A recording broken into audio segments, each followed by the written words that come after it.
I'm meeting again with Corey Noyes, and he's a financial planner that I've had on before, where we talked about how a financial planner can be a help to you if you're going through a divorce, because a lot of people don't realize that, although not every financial planner works this way, you are not paid unless someone becomes a client, and then you're paid a commission on the investments that you make. Okay, so briefly, what do we talk about why a financial planner can be helpful to somebody going through a divorce? In a nutshell, the best way to summarize it is that in a divorce, everything is changing. You're probably well aware of that already. Financial situations are changing. Most everything in your life is changing. And that's why it's so important to talk to somebody who can give you an impartial opinion on things that you ought to be doing to better situate yourself going forward for the new life that you have ahead of you. Some financial planners actually are captive to the company they represent, so they sell only that company's products. You're an independent in that regard, where you say, I pick what I think would be good for you, not the products that my company sells, because my company doesn't have any investment vehicles. So that's the one thing we want to tell you about with regard to that. So if you haven't watched that, there's more detail about it.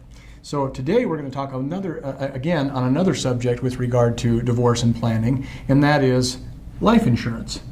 Life insurance can be helpful in a lot of different ways, and just as your life changes in a divorce with regard to your home and how you view that asset, and your retirement and what portion you're going to get from your spouse, if it's a 401k or a pension or something like that, life insurance can also help to bridge some of those gaps where, if, as they often said, if your man was the plan, then your plan changes. Or even if it's something where the parity between men's and women's income is changing and getting more equal, you still might have said, I was planning on my spouse working throughout my life. We were going to retire together.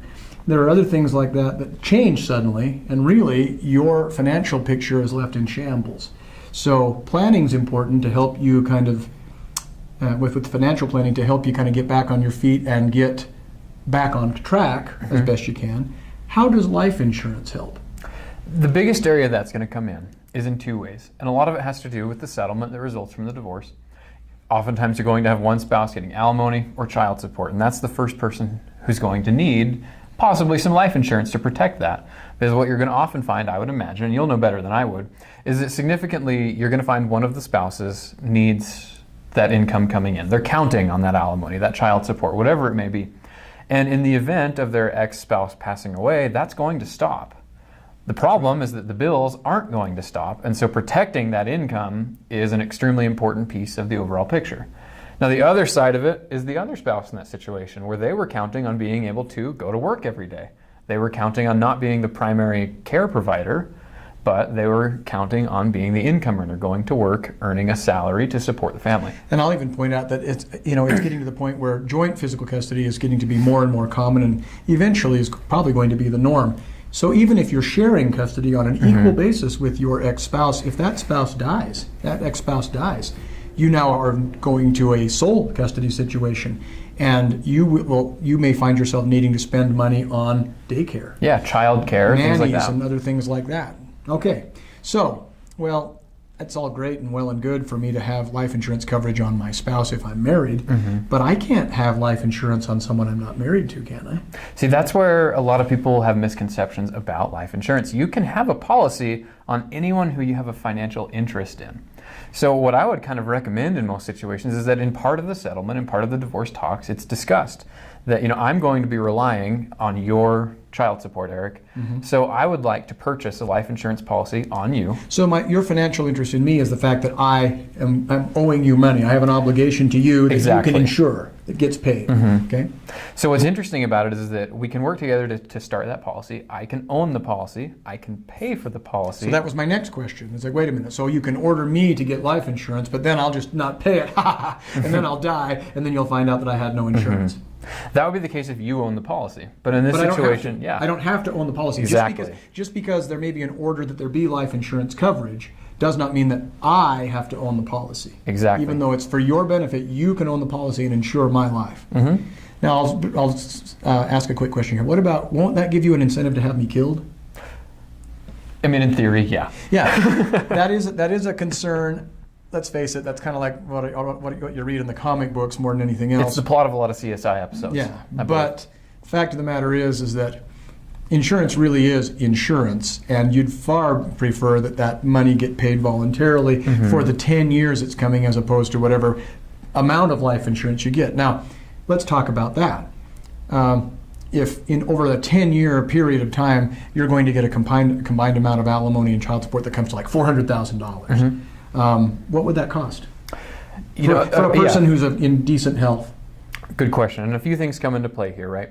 Now, one thing I like to do with people, I'm licensed as a life insurance agent, but life insurance is not the bulk of what I do. Okay. So that being said, I don't tend to like to offer people more insurance than they need. Whereas if you work with... Oh, yeah, right. Because, look, you're going to get fat and happy off of my life insurance policy. That will be the question a lot of people ask. Exactly. Okay, how do you respond to that? So here's what we'd look at. If you were in a situation where all of those payments to you represented $400,000 and it was going to take about 10 years to do it, part of the payment's going to be determined based on how healthy your ex-spouse is. Quite frankly, they're going to do a medical test and they're going to determine, not to be too morbid, but how likely he is to pass away in the next 10 years. He or she is going to pass away. Exactly. All right.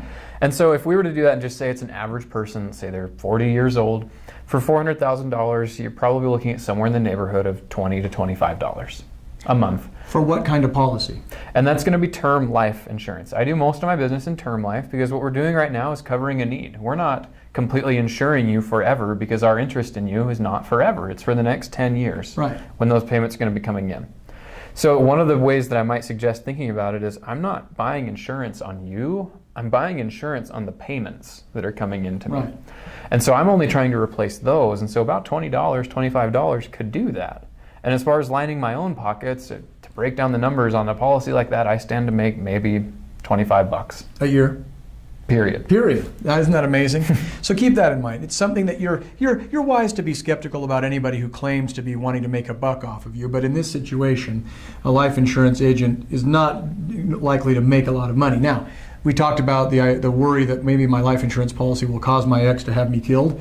Well, if it's a $400,000 life insurance policy and you're only supposed to pay out $400,000 over the course of 10 years, probably wouldn't be worth it to that person, nor could they make you get a $2 million life insurance policy if you're only supposed to be covering a period of 3 years, 5 years, 10 years, whatever it is.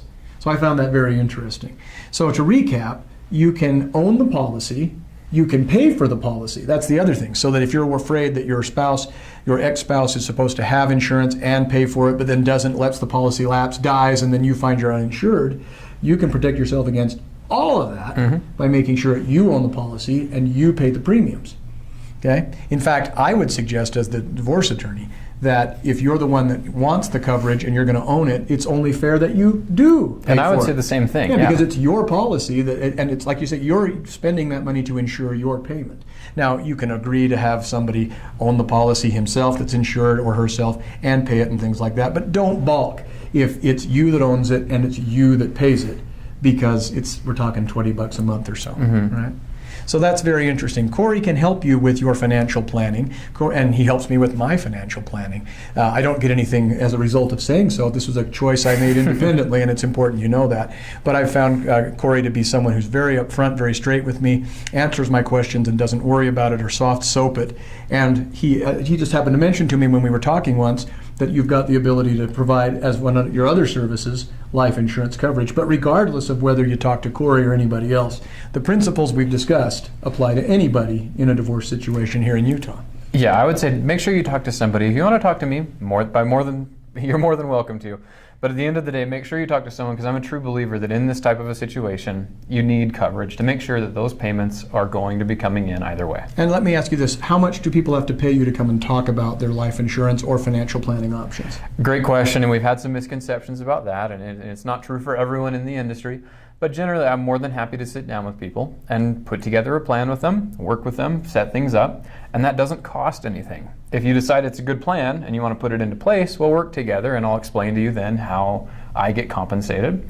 If you want to take that plan and go do it yourself somewhere else, you're more than welcome to. Appreciate that. So the point is that this is useful information from Corey, whether you ever talk to Corey again or hear from him again. Corey, for those that would like to get in touch with you, what's your contact information? Great question. I'm at 801-463-4900. Thanks again. Hey, thank you.